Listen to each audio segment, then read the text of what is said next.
Hi. This morning I am working on my Willow quilt, and I have come up with some ideas for my Willow quilt that are a little experimental, and pictures I've taken of it so far haven't quite done it justice, so I'm going to give a brief summary of what I'm doing for my Willow quilt. I found a block online for free that was for making a willow tree, so that is the center piece of my quilt. Then I decided that I was going to applique some animals onto it under the willow tree. My girlfriend is fond of owls and deer, and this one will actually have deer on it. I got these patterns out of a coloring book. The fabric was light enough that I could just trace it, and then I applique onto this fabric, and I will then applique it onto the actual block, each of those.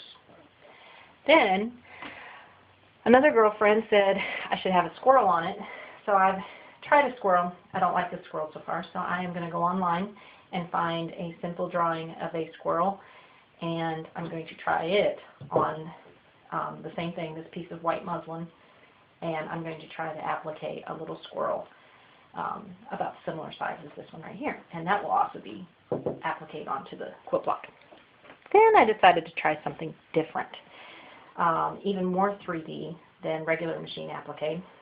I took some fabric that had flowers printed on it, and I kind of made a patch.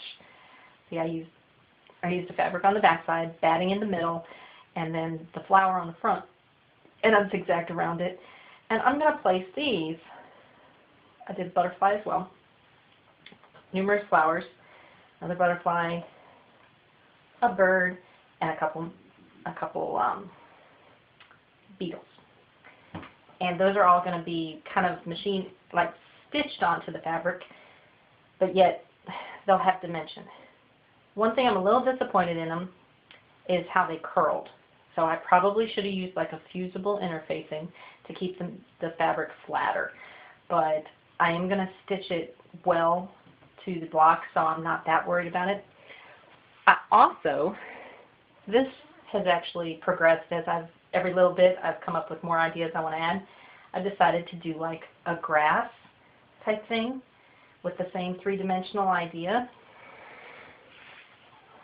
And I just made it up as I went along, kind of did a zigzag thing, and then I zigzagged the edges, and that's kind of how my grass will go. They'll kind of overlap each other in the center.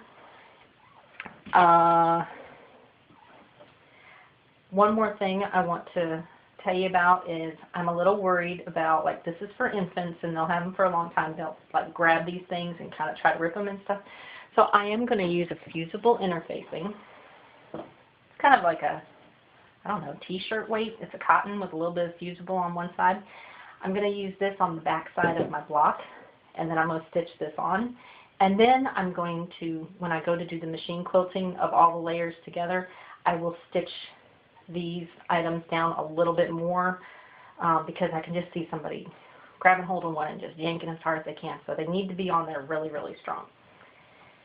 The last part of my willow quilt, because it's not quite big enough by my standards, is I just cut 6-inch blocks, and I will finish a border of these various different blocks that I put together that my girlfriend had picked out, and that will kind of frame the project and also make it a nice big baby quilt.